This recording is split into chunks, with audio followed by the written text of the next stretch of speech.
लिंग पुराण के अनुसार शिव अविनाशी परब्रह्म परमात्मा है। भगवान शिव के दो रूप हैं, सकल और निष्कल।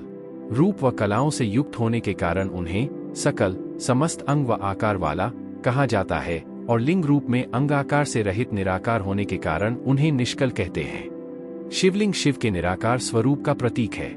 अन्य देवताओं के आविर्भाव के समय उनका साकार रूप प्रकट होता है, जबकि भगवान शिव के साकार और निराकार दोनों ही रूपों में दर्शन होते हैं।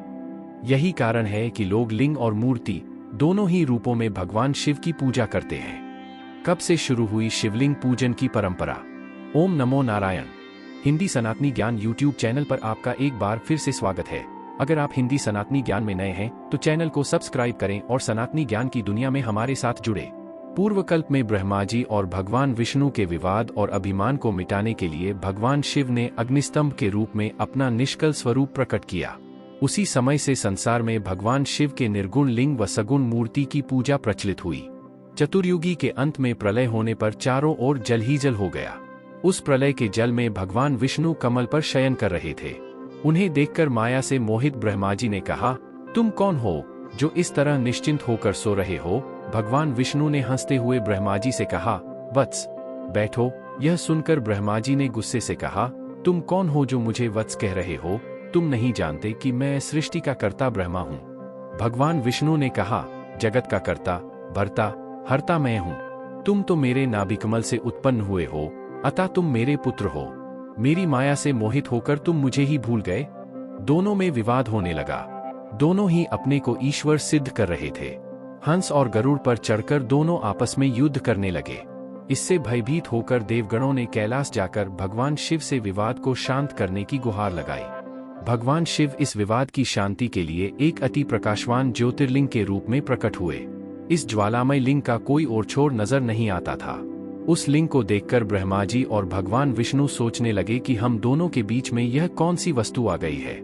उन्होंने निश्चय किया कि जो कोई इस लिंग के अंतिम भाग को छूकर आएगा वही परमेश्वर माना जाएगा। उस लिंग के आदि व अंत को जानने के लिए भगवान विष्णु विशाल वराह का रूप धारण कर लिंग के नीचे की ओर गए और ब्रह्मा हंस का रूप धारण कर ऊपर की ओर उड़े। दोनों थककर वापस आ गए, किंतु दोनों को ही उस ज्योतिर्लिंग के ओर छोर का पता नहीं लगा। दोनों ही विचार करने लगे कि यह क्या है जिसका कहीं न आदि है न अंत। ब्रह्मा जी और भगवान विष्णु ने उस अग्निस्तंभ को साष्टांग प्रणाम कर प्रार्थना की, भगवान हमें अपने यथार्थ स्वरूप का दर्शन कराइए। तभी उन्हें ओम ओम की ध्वनि सुनाई दी। उन्होंने देखा कि ज्योतिर्लिंग की दाईं ओर अकार, बाईं ओर उकार और बीच में मकार है। अकार सूर्य की तरह, उकार अग्नि की तरह और मकार चंद्रमा की तरह चमक रहे थे। संपूर्ण वेदों में इस प्रणव को ब्रह्मा कहा गया है। दोनों ने उन तीनों वर्णों के ऊपर साक्षात ब्रह्मा की तरह भगवान शिव को देखा। भगवान शिव ने उन्हें दिव्य ज्ञान देते हुए कहा, जो अग्निस्तंभ तुम दोनों को पहले दिखाई दिया था वह मेरा निर्गुण, निराकार और निष्कल स्वरूप है, जो मेरे ब्रह्मभाव को दिखाता है। यही वास्तविक स्वरूप है। इसी का ध्यान करना चाहिए और साक्षात महेश्वर मेरा सकल रूप है। भगवान शिव के दर्शन पाकर ब्रह्मा जी और भगवान विष्णु ने विभिन्न वस्तुओं, चंदन, अगरू, वस्त्र, यज्ञोपवीत, पुष्पमाला, हार, नूपुर, केयूर, किरीट, कुंडल, पुष्प, नैवेद्य, तांबूल, धूप, दीप, छत्र, ध्वजा, चंवर आदि से भगवान शिव की पूजा की और स्तुति करते हुए कहा, नमो निष्कल रूपाय, नमो निष्कल तेज से, नमः सकल नाथाय, नमस्ते सकलात्मने। प्रसन्न होकर भगवान शिव ने उन्हें अचल भक्ति का वरदान देते हुए कहा, तुम दोनों ज्योतिर्लिंग की उपासना कर सृष्टि का कार्य बढ़ाओ। आज के दिन तुम्हारे द्वारा मेरी पूजा होने से यह दिन परम पवित्र शिवरात्रि के नाम से प्रसिद्ध होगा। इस समय जो मेरे लिंग और मूर्ति की पूजा करेगा उसे पूरे वर्ष भर की मेरी पूजा का फल प्राप्त होगा। पूजा करने वालों के लिए मूर्ति और लिंग दोनों समान है, फिर भी मूर्ति से लिंग का स्थान ऊंचा है। शिवलिंग का पूजन सभी प्रकार के भोग और मोक्ष देने वाला है। उच्च कोटि के साधक ज्योतिर्लिंग का ध्यान हृदय में, आज्ञाचक्र में या ब्रह्मरंध्र में करते हैं, परंतु साधारण लोगों के लिए पूजा का यह रूप अत्यंत कठिन है। अतः भगवान शिवलिंग के रूप में प्रतिष्ठित हुए। उसी समय से संसार में शिवलिंग के पूजन की परंपरा शुरू हुई।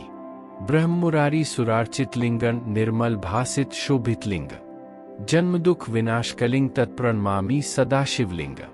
अर्थात जो लिंग स्वरूप में ब्रह्मा, विष्णु एवं समस्त देवताओं द्वारा पूजित है और निर्मल कांति से सुशोभित है। जो लिंग जन्मजय दु ख का विनाशक है, अर्थात मोक्ष देने वाला है, उस सदाशिव लिंग को मैं प्रणाम करता हूँ। उम्मीद है कि आपको ये प्रस्तुति पसंद आई होगी। हमारे YouTube चैनल को सब्सक्राइब करें और अपने दोस्तों के साथ शेयर करें। धन्यवाद।